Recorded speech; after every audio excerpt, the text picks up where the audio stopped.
हर हर महादेव। सांब सदाशिव, सांब सदाशिव, सांब सदाशिव, सांब सदाशिव। शिव पुराण विद्येश्वर संहिता 25वां अध्याय रुद्राक्ष महात्म्य। सूत जी कहते हैं, महाज्ञानी शिव स्वरूप शौनक, भगवान शंकर के प्रिय रुद्राक्ष का महत्व मैं तुम्हें सुना रहा हूँ। यह रुद्राक्ष परम पावन है। इसके दर्शन, स्पर्श एवं जप करने से समस्त पाप नष्ट हो जाते हैं। इसकी महिमा तो स्वयं सदाशिव ने संपूर्ण लोगों के कल्याण के लिए देवी पार्वती को सुनाई है। भगवान शिव बोले, हे देवी, तुम्हारे प्रेमवश भक्तों के हित की कामना से रुद्राक्ष की महिमा का वर्णन कर रहा हूँ। पूर्व काल में मैंने मन को संयम में रखकर हजारों दिव्य वर्षों तक घोर तपस्या की। एक दिन अचानक मेरा मन क्षुब्ध हो उठा और मैं सोचने लगा कि मैं संपूर्ण लोगों का उपकार करने वाला स्वतंत्र परमेश्वर हूँ। अतः मैंने लीलावश अपने दोनों नेत्र खोल दिए। नेत्र खुलते ही मेरे नेत्रों से जल की झड़ी लग गई।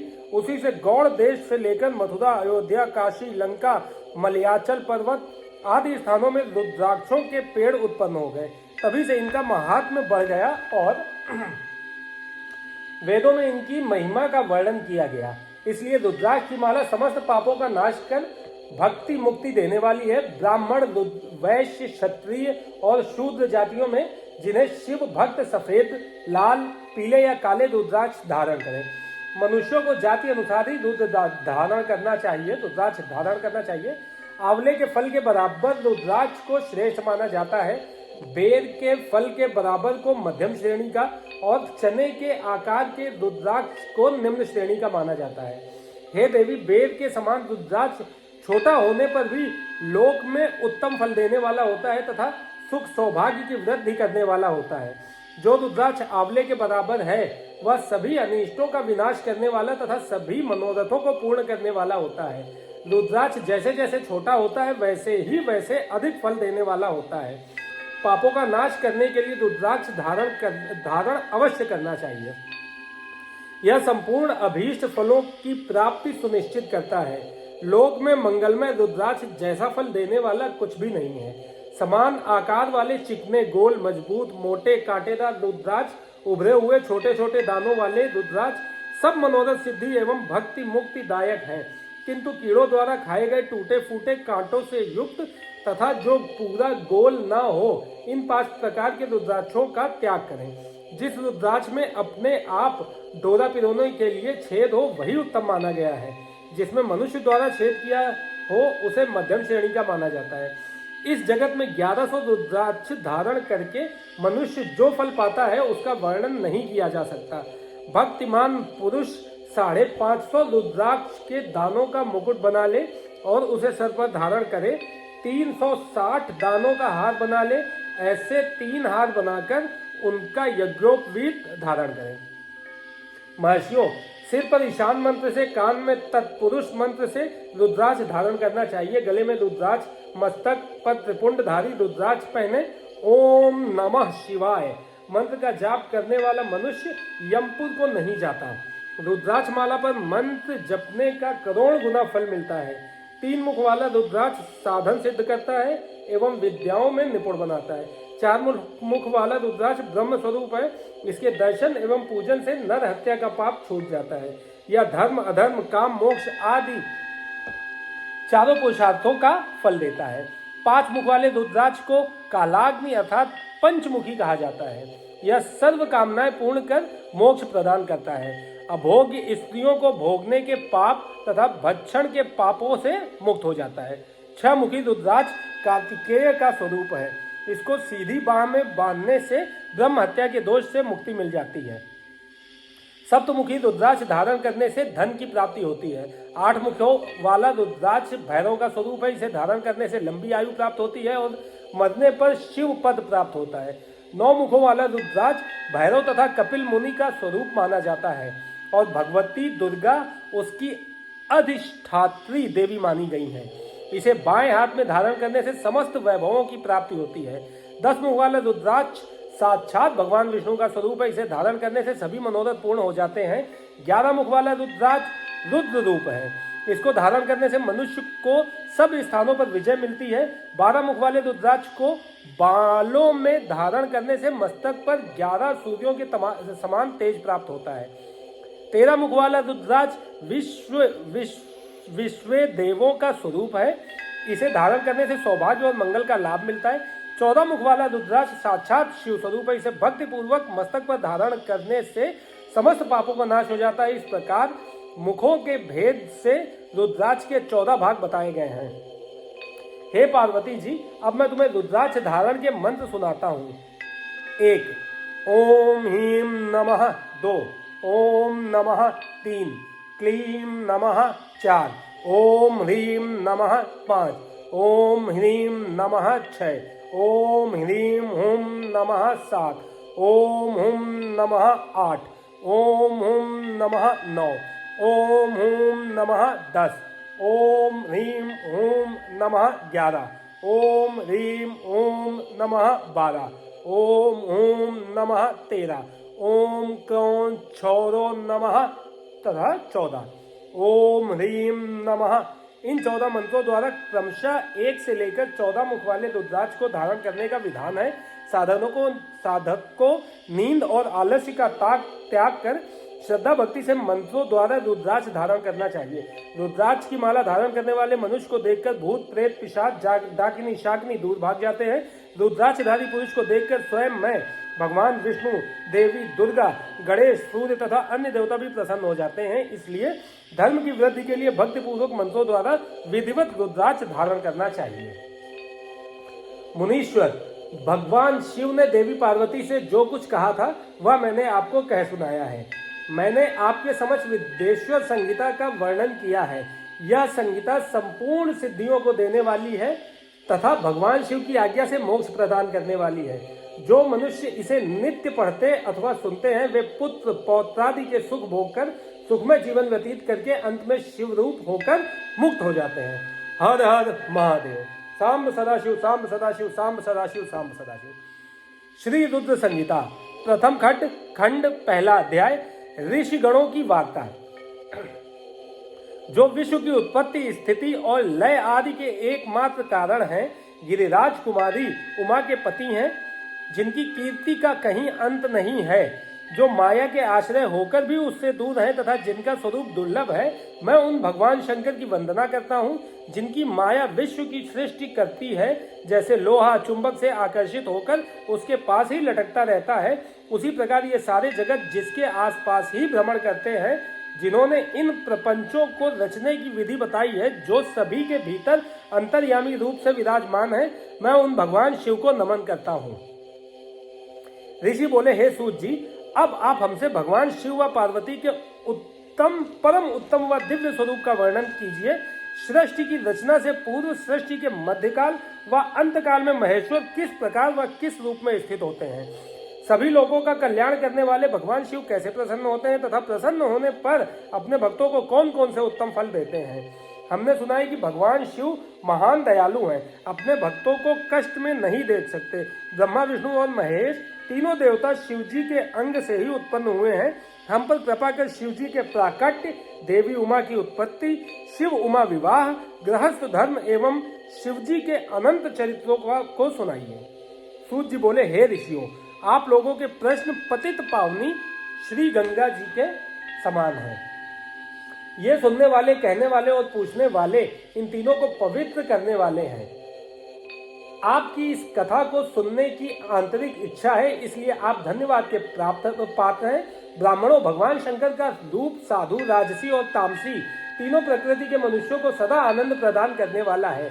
वे मनुष्य जिनके मन में कोई तृष्णा नहीं है, ऐसे महात्मा पुरुष भगवान शिव के गुणों का ज्ञान करते हैं, क्योंकि शिव की भक्ति मन और कानों को प्रिय लगने वाली और संपूर्ण मनोरथों को देने वाली है। हे ऋषियों, मैं आपके प्रश्नों के अनुसार ही शिव के चरित्रों का वर्णन करता हूँ, आप उसे आदरपूर्वक श्रवण करें। आपके प्रश्नों के अनुसार ही नारद जी ने अपने पिता ब्रह्मा जी से यही प्रश्न किया था। तब ब्रह्मा जी ने प्रसन्न होकर शिव चरित्र सुनाया था। उसी संवाद को मैं तुम्हें सुनाता हूँ, क्योंकि उस संवाद में भवसागर से मुक्त कराने वाले गौरीश की अनेकों आश्चर्यमय लीलाएं वर्णित हैं। हर हर महादेव। सांब सदाशिव, सांब सदाशिव, सांब सदाशिव। दूसरा अध्याय, नारद जी की काम वासना।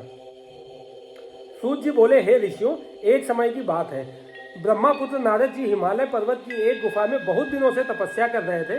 उन्होंने दृढ़तापूर्वक समाधि लगाई थी और तप करने लगे थे। उनके उग्र तप का समाचार पाकर देवराज इंद्र कांप उठे। उन्होंने सोचा कि नारद मुनि मेरे स्वर्गलोक के राज्य को छीनना चाहते हैं। यह ख्याल आते ही इंद्र ने उनकी तपस्या में विघ्न डालने की कोशिश की। उन्होंने कामदेव को बुलाया और कहने लगे, हे कामदेव, तुम मेरे परम मित्र एवं हितैषी हो। नारद हिमाचल पर्वत की गुफा में बैठकर तपस्या कर रहा है। कहीं ऐसा ना हो कि वह वरदान में ब्रह्मा जी से मेरा स्वर्ग का राज्य ही मांग बैठे।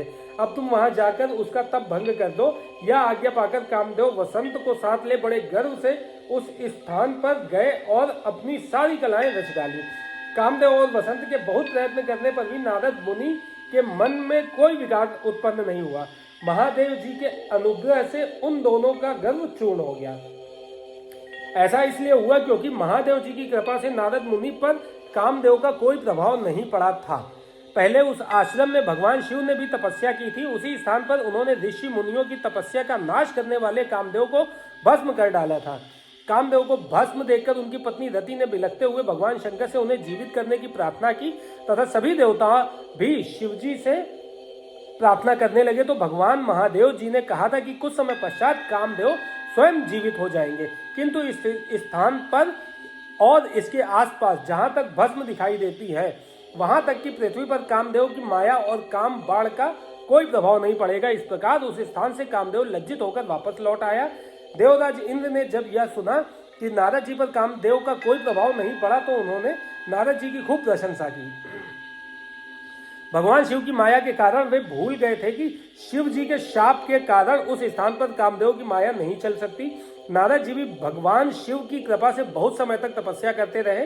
अपने तप को पूर्ण हुआ समझकर नारद जी उठे तो उन्हें कामदेव पर विजय प्राप्त करने का ध्यान आया। तब उन्हें मन ही मन इस बात का घमंड हुआ कि उन्होंने कामदेव पर विजय प्राप्त कर ली है। इस प्रकार अभिमान से उनका ज्ञान नष्ट हो गया। वे यह समझ नहीं सके कि कामदेव के पराजित होने में भगवान शंकर की ही माया थी। तब वे अपनी काम विजय की कथा सुनाने के लिए शीघ्र ही कैलाश पर्वत पर जा पहुंचे और भगवान शिव को नमस्कार करके अपनी तपस्या की सफलता का समाचार तथा कामदेव पर विजय प्राप्त करने का समाचार कह सुनाया। यह सब सुनकर महादेव जी ने नारद की प्रशंसा करते हुए कहा, हे नारद जी, आप परम धन्य हैं, परंतु मेरी एक बात याद रखना कि यह समाचार किसी अन्य देवता को मत सुनाना, विशेषकर भगवान विष्णु से तो इस बात को कदापि न कहना। यह वृत्तांत सबसे छिपाकर रखने योग्य है। तुम मेरे प्रियो, इसलिए मैं तुम्हें यह आज्ञा देता हूं कि यह बात किसी के सामने प्रकट मत करना। परंतु वे तो शिव की माया से मोहित हो चुके थे, इसलिए उनकी दी शिक्षा को ध्यान में न रखते हुए वे ब्रह्मलोक चले गए। वहां ब्रह्मा जी को नमस्कार कर बोले, मैंने अपने तपोबल से कामदेव को जीत लिया है। यह सुनकर ब्रह्मा जी ने भगवान शिव के चरणों का चिंतन करके सारा कारण जान लिया तथा अपने पुत्र नारद को यह सब किसी और से कहने के लिए मना कर दिया। नारद के मन में अभिमान के अंकुर उत्पन्न हो गए थे, जिसके फलस्वरूप उनकी बुद्धि नष्ट हो गई थी। वे तो तुरंत विष्णु लोक पहुंचकर भगवान विष्णु को यह सारा किस्सा सुनाना चाहते थे। अतः शीघ्र ही वे ब्रह्मलोक से चल दिए। नारद मुनि को आते देखकर भगवान विष्णु सिंहासन से उठ खड़े हुए। उन्होंने नारद को गले लगा लिया और आदर सहित आसन पर बैठाया। भगवान शिव के चरणों का स्मरण करके भगवान विष्णु ने नारद जी से पूछा, नारद जी, आप कहाँ से आ रहे हैं और इस लोक में आपका शुभागमन किस लिए हुआ है? यह सुनकर नारद जी ने अहंकार सहित अपने तप के पूर्ण होने एवं कामदेव पर विजय प्राप्त करने का समस्त हाल उन्हें कह सुनाया। भगवान विष्णु काम के विजय के असली कारण को समझ चुके थे। वे नारद जी से बोले, हे नारद जी, आपकी कीर्ति एवं निर्मल बुद्धि धन्य है। काम, क्रोध और लोभ मोह उन मनुष्यों को पीड़ित करते हैं जो भक्तिहीन हैं। आप तो ज्ञान वैराग्य से युक्त एवं ब्रह्मचारी हैं, फिर भला यह काम आपका क्या बिगाड़ सकता है? देवर्षि नारद बोले, हे भगवान, यह सब आपकी कृपा का ही फल है। आपकी कृपा के आगे कामदेव की क्या सामर्थ्य है जो मेरा कुछ बिगाड़ सके? मैं तो सदा ही निर्भय हूँ। इतना कहकर नारद जी विष्णु भगवान को नमस्कार कर वहां से चल दिए। हर हर महादेव, सांब सदाशिव, सांब सदाशिव, सांब सदाशिव। तीसरा अध्याय, नारद जी का भगवान विष्णु से उनका रूप मांगना। सूत जी बोले, महर्षियों, नारद जी के चले जाने पर शिव जी की इच्छा से विष्णु भगवान ने एक अद्भुत माया रची। उन्होंने जिस ओर नारद जी जा रहे थे वहां एक बहुत सुंदर नगर बना दिया। वह नगर वैकुंठ लोक से भी अधिक रमणीय था। वहां बहुत से विहार स्थल थे। उस नगर के राजा का नाम शील निधि था। उस राजा की एक बहुत सुंदर कन्या थी। उन्होंने अपनी पुत्री के लिए स्वयंवर का आयोजन किया था। उनकी कन्या का वरण करने के लिए उत्सुक बहुत से राजकुमार पधारे थे। वहां बहुत चहल पहल थी। इस नगर की शोभा देखते ही नारद जी का मन मोहित हो गया। जब राजा शील निधि ने नारद जी को आते देखा तो उन्हें सादर प्रणाम करके स्वर्ण सिंहासन पर बैठाकर उनकी पूजा की। फिर अपनी देवी सुंदरी कन्या को बुलाकर, जिसने महर्षि के चरणों में प्रणाम किया, नारद जी से उसका परिचय कराते हुए शील निधि ने निवेदन किया, महर्षि, यह मेरी पुत्री श्रीमती है। इसके स्वयंवर का आयोजन किया गया है। इस कन्या के गुण दोषों को बताने की कृपा कीजिए। राजा के ऐसे वचन सुनकर नारद जी बोले, राजन, आपकी कन्या साक्षात लक्ष्मी है। इसका भावी पति भगवान शिव के समान वैभवशाली, त्रिलोकजयी, वीर तथा कामदेव को भी जीतने वाला होगा। ऐसा कहकर नारद मुनि वहां से चल दिए। शिव की माया के कारण वे काम के वशीभूत हो सोचने लगे कि राजकुमारी को कैसे प्राप्त करूं।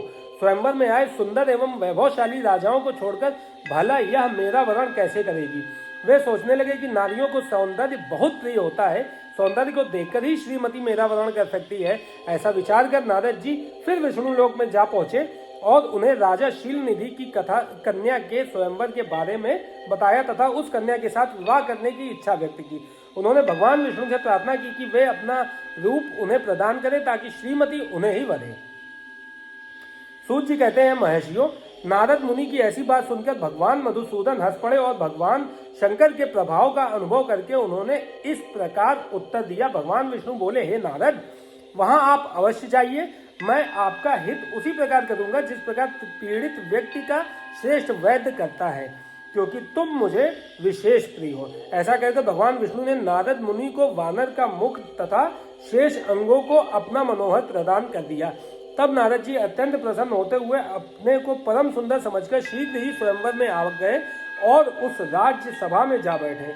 उस सभा में रुद्रगण ब्राह्मण के रूप में बैठे हुए थे। नारद जी का वानर रूप केवल कन्या और रुद्रगणों को ही दिखाई दे रहा था, बाकी सबको नारद जी का वास्तविक रूप ही दिखाई दे रहा था। नारद जी मन ही मन प्रसन्न होते हुए श्रीमती की प्रतीक्षा कर रहे थे। हे ऋषियों, वह कन्या हाथ में जयमाला लिए अपनी सखियों के साथ स्वयंवर में आई। उसके हाथों में सोने की सुंदर माला थी। वह शुभ लक्षणा राजकुमारी लक्ष्मी के समान अपूर्व शोभा पा रही थी। नारद मुनि का भगवान विष्णु जैसा शरीर और वानर जैसा मुख देखकर वह कुपित हो गई और उनकी ओर से दृष्टि हटाकर मनोवांछित वर की तलाश में आगे चली गई। सभा में अपने मनपसंद वर को न पाकर वह उदास हो गई। उसने किसी के भी गले में वरमाला नहीं डाली। तभी भगवान विष्णु राजा के वेशभूषा धारण कर वहां आ पहुंचे। विष्णु जी को देखते ही उस परम सुंदरी ने उनके गले में वरमाला डाल दी। विष्णु जी राजकुमारी को साथ लेकर तुरंत अपने लोक को चले गए। यह देखकर नारद जी विचलित हो गए। तब ब्राह्मणों के रूप में उपस्थित रुद्रगणों ने नारद जी से कहा, हे नारद जी, आप व्यर्थ ही काम से मोहित हो सौंदर्य के बल से राजकुमारी को पाना चाहते हैं। पहले जरा अपना वानर के समान मुख तो देख लीजिए। सूत जी बोले। यह वचन सुनकर नारद जी को बड़ा आश्चर्य हुआ। उन्होंने दर्पण में अपना मुख देखा। वानर के समान मुख को देखकर वे अत्यंत क्रोधित हो उठे और दोनों रुद्रगणों को शाप देते हुए बोले, तुमने एक ब्राह्मण का मजाक उड़ाया है, अतः तुम ब्राह्मण कुल में पैदा होकर भी राक्षस बन जाओ।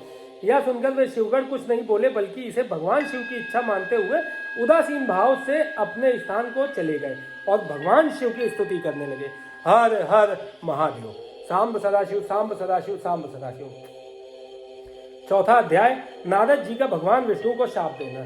ऋषि बोले, हे सूत जी, रुद्रगणों के चले जाने पर नारद जी ने क्या किया और वे कहाँ गए, इस सब के बारे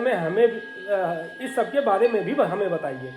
सूत जी बोले, हे ऋषियों, माया से मोहित नारद जी उन दोनों शिवगणों को शाप देकर भी मोहवश कुछ जान न सके। तत्पश्चात क्रोधित होते हुए वे तालाब के पास पहुंचे और वहां जल में पुनः अपनी परछाई देखी तो उन्हें फिर वानर जैसी आकृति दिखाई दी। उसे देखकर नारद जी को और अधिक क्रोध चढ़ आया। वे सीधे विष्णु लोक की ओर चल दिए। वहां पहुंचकर भगवान विष्णु से बोले, हे हरि, तुम बड़े दुष्ट हो।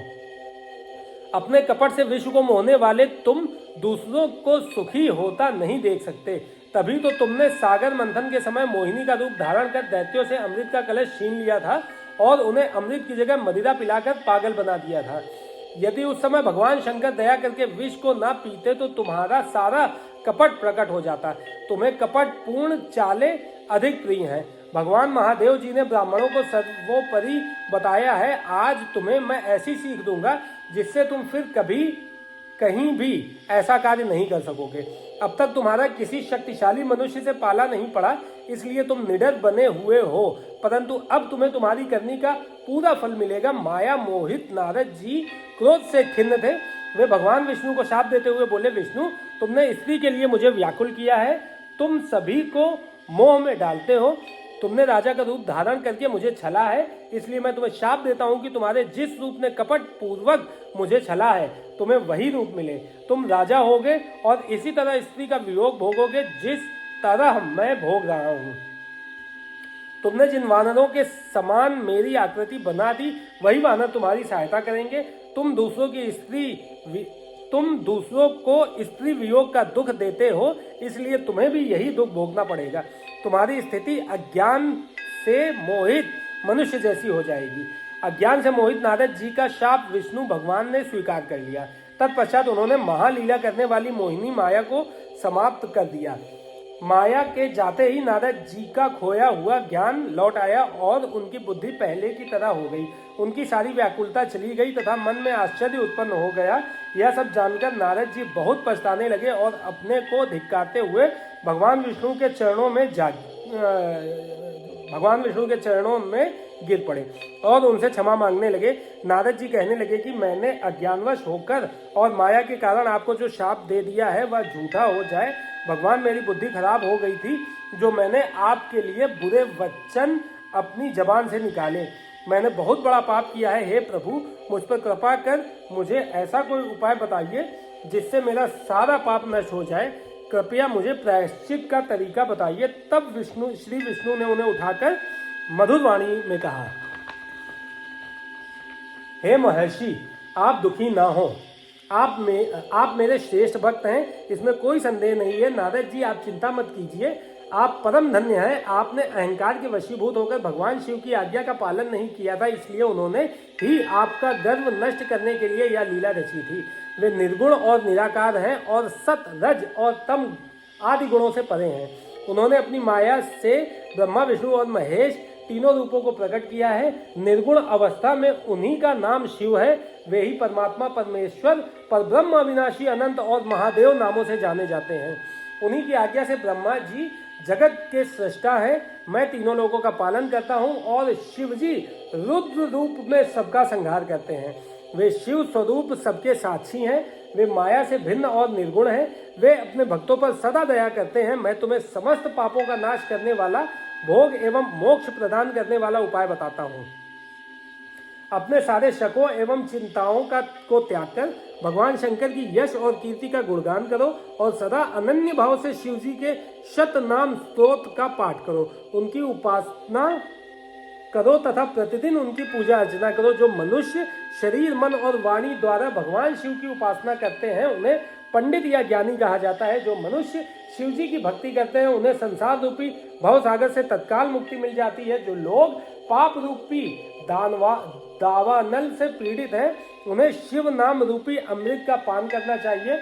वेदों का पूर्ण ज्ञान प्राप्त करने के पश्चात ही ज्ञानी मनुष्यों ने शिव जी की पूजा को जन्म मरण रूपी बंधनों से मुक्त होने का सर्वश्रेष्ठ साधन बताया है। इसलिए आज से ही रोज भगवान शिव की कथा सुनो और कहा करो कि उनका पूजन किया करो। अपने हृदय में भगवान शिव के चरणों की स्थापना करो तथा उनके तीर्थों में निवास करते हुए उनकी स्तुति कर उनका गुणगान करो। इसके बाद नारद जी, तुम मेरी आज्ञा से अपने मनोरथ की सिद्धि के लिए ब्रह्मलोक जाना। वहां अपने पिता ब्रह्मा जी की स्तुति करके उनसे शिव महिमा के बारे में पूछना। ब्रह्मा जी शिव भक्तों में श्रेष्ठ हैं। वे तुम्हें भगवान शंकर का महात्म्य और शत नाम स्तोत्र अवश्य सुनाएंगे। आज से तुम शिव भक्ति में लीन हो जाओ, वे अवश्य तुम्हारा कल्याण करेंगे। यह कहकर विष्णु जी अंतर्धान हो गए। हर हर महादेव। सांब सदाशिव, सांब सदाशिव, सांब सदाशिव। 5वां अध्याय, नारद जी का शिव तीर्थों में भ्रमण व ब्रह्मा जी से प्रश्न। सूत जी बोले, महर्षियों, भगवान श्रीहरि के अंतर ध्यान हो जाने पर मुनि श्रेष्ठ नारद शिवलिंगों का भक्तिपूर्वक दर्शन करने के लिए निकल गए। इस प्रकार भक्ति मुक्ति देने वाले अनेक शिवलिंगों के उन्होंने दर्शन किए। जब उन रुद्र गणों ने नारद जी को वहां देखा तो वे दोनों गण अपने शाप की मुक्ति के लिए उनके चरणों पर गिर पड़े और उनसे प्रार्थना करने लगे कि वे उनका उद्धार करें। नारद मुने, हम आपके अपराधी हैं। राजकुमारी श्रीमती के स्वयंवर में आपका मन माया से मोहित था। उस समय भगवान शिव की प्रेरणा से आपने हमें शाप दे दिया था। अब आप हमारी जीवन रक्षा का उपाय कीजिए। हमने अपने कर्मों का फल भोग लिया है, कृपा कर हम पर प्रसन्न होकर हमें शाप मुक्त कीजिए। नारद जी ने कहा, हे रुद्रगणों, आप महादेव के गण हैं एवं सभी के लिए आदरणीय हैं। उस समय भगवान शिव की इच्छा से मेरी बुद्धि भ्रष्ट हो गई थी, इसलिए मोहवश मैंने आपको शाप दे दिया था। आप लोग मेरे इस अपराध को क्षमा कर दें, परंतु मेरा वचन झूठ नहीं हो सकता, इसलिए मैं आपको शाप से मुक्ति का उपाय बताता हूँ। मुनिवर, विश्रवा के वीर द्वारा तुम एक राक्षसी के गर्भ से जन्म लोगे। समस्त दिशाओं में रावण और कुंभकर्ण के नाम से प्रसिद्धि पाओगे। राक्षस राज का पद प्राप्त करोगे। तुम बलवान व वैभव से युक्त होगे। तुम्हारा प्रताप सभी लोकों में फैलेगा। समस्त ब्रह्मांड के राजा होकर भी भगवान शिव के परम भक्तों में होगे। भगवान शिव के ही दूसरे स्वरूप श्री विष्णु के अवतार के हाथों से मृत्यु पाकर तुम्हारा उद्धार होगा तथा फिर अपने पद पर प्रतिष्ठित हो जाओगे। सूत जी कहने लगे कि इस प्रकार नारद जी का कथन सुनकर वे दोनों रुद्रगण प्रसन्न होते हुए वहां से चले गए और नारद जी भी आनंद से सराबोर हो मन ही मन शिव जी का ध्यान करते हुए शिव तीर्थों का दर्शन करने लगे। इसी प्रकार भ्रमण करते करते वे शिव की प्रिय नगरी काशीपुरी में पहुंचे और काशीनाथ का दर्शन कर उनकी पूजा उपासना की। श्री नारद जी शिव जी की भक्ति में डूबे उनका स्मरण करते हुए ब्रह्मलोक को चले गए। वहां पहुंचकर उन्होंने ब्रह्मा जी को आदर पूर्वक नमस्कार किया और उनकी स्तुति करने लगे। उस समय उनका हृदय शुद्ध हो चुका था और उनके हृदय में शिव जी के प्रति भक्ति भावना ही थी और कुछ नहीं। नारद जी बोले, हे पितामह, आप तो परम ब्रह्म परमात्मा के स्वरूप को अच्छी प्रकार से जानते हो। आपकी कृपा से मैंने भगवान विष्णु के महात्म्य का ज्ञान प्राप्त किया है एवं भक्ति मार्ग, ज्ञान मार्ग, तपो मार्ग, दान मार्ग तथा तीर्थ मार्ग के बारे में जाना है, परंतु मैं शिव तत्व के ज्ञान को अभी तक नहीं जान पाया हूँ। मैं उनकी पूजा विधि को भी नहीं जानता हूँ, अतः अब मैं उनके बारे में सभी कुछ जानना चाहता हूँ। मैं भगवान शिव के विभिन्न चरित्रों, उनके स्वरूप तथा वे सृष्टि के आरंभ में, मध्य में किस रूप में थे, उनकी लीलाएं कैसी होती हैं और प्रलय काल में भगवान शिव कहाँ निवास करते हैं, उनका विवाह तथा उनके पुत्र कार्तिकेय के जन्म आदि की कथाएं मैं आपके श्रीमुख से सुनना चाहता हूँ। भगवान शिव कैसे प्रसन्न होते हैं और प्रसन्न होने पर क्या क्या प्रदान करते हैं, इस संपूर्ण वृतांत को मुझे बताने की कृपा करें। अपने पुत्र नारद की यह बात सुनकर पितामह ब्रह्मा बहुत प्रसन्न हुए। हर हर महादेव। सांब सदाशिव, सांब सदाशिव, सांब सदाशिव। छठा अध्याय, ब्रह्मा जी द्वारा शिव तत्व का वर्णन। ब्रह्मा जी ने कहा, हे नारद, तुम सदैव जगत के उपकार में लगे रहते हो। तुमने जगत के लोगों के हित के लिए बहुत उत्तम बात पूछी है, जिसके सुनने से मनुष्य के सब जन्मों के पापों का नाश हो जाता है। उस पर ब्रह्म शिव तत्व का वर्णन मैं तुम्हारे लिए कर रहा हूँ। शिव तत्व का स्वरूप बहुत सुंदर और अद्भुत है। जिस समय महाप्रलय आई थी और पूरा संसार नष्ट हो गया था तथा चारों ओर सिर्फ अंधकार ही अंधकार था, आकाश व ब्रह्मांड तारों व ग्रहों से रहित होकर अंधकार में डूब गए थे। सूर्य और चंद्रमा दिखाई देने बंद हो गए थे। सभी ग्रहों और नक्षत्रों का कहीं पता नहीं चल रहा था। दिन रात, अग्नि जल कुछ भी नहीं था। प्रधान आकाश और अन्य तेज भी शून्य हो गए थे। शब्द, स्पर्श, गंध, रूप, रस का अभाव हो गया था। सत्य असत्य सब कुछ खत्म हो गया था। तब सिर्फ सत्य ही बचा था। उस तत्व को मुनिजन एवं योगी अपने हृदय के भीतर ही देखते हैं। वाणी, नाम, रूप, रंग आदि की वहां तक पहुंच नहीं है। उस परब्रह्म के विषय में ज्ञान और अज्ञान से किए गए संबोधन के द्वारा कुछ समय बाद अर्थात सृष्टि का समय आने पर एक से अनेक होने के संकल्प का उदय हुआ। तब उन्होंने अपनी लीला से मूर्ति की रचना की। वह मूर्ति संपूर्ण ऐश्वर्य तथा गुणों से युक्त, संपन्न, सर्व ज्ञानमयी एवं सब कुछ प्रदान करने वाली है। यही सदाशिव की मूर्ति है। सभी पंडित विद्वान इसी प्राचीन मूर्ति को ईश्वर कहते हैं। उसने अपने शरीर से स्वच्छ शरीर वाली एवं स्वरूप भूता शक्ति की रचना की है। वही परम शक्ति प्रकृति गुणमयी और बुद्धित्व की जननी कहलाई। उसे शक्ति अंबिका प्रकृति संपूर्ण लोकों की जननी त्रिदेव की माता नित्या और मूल कारण भी कहते हैं।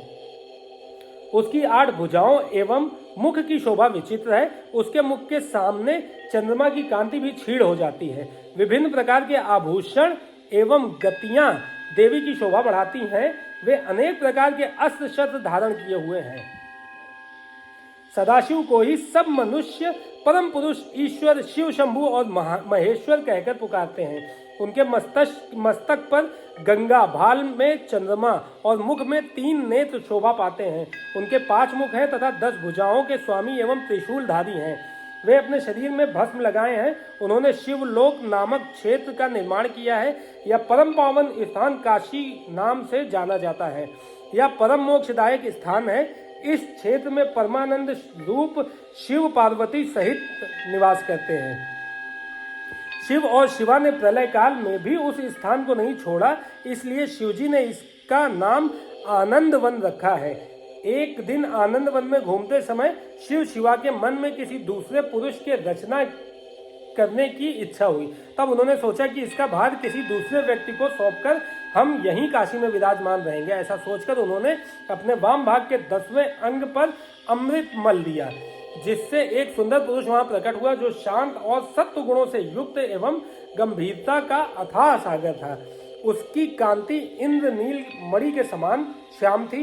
उसका पूरा शरीर दिव्य शोभा से चमक रहा था तथा नेत्र कमल के समान थे। उसने हाथ जोड़कर भगवान शिव और शिवा को प्रणाम किया तथा प्रार्थना की कि मेरा नाम निश्चित कीजिए। यह सुनकर भगवान शिव हंसकर बोले कि सर्वत्र व्यापक होने से तुम्हारा नाम विष्णु होगा। तुम भक्तों को सुख देने वाले होगे। तुम यहीं स्थिर रहकर तप करो, वही सब कार्यों का साधन है। ऐसा कहकर शिवजी ने उन्हें ज्ञान प्रदान किया तथा वहां से अंतर्धान हो गए।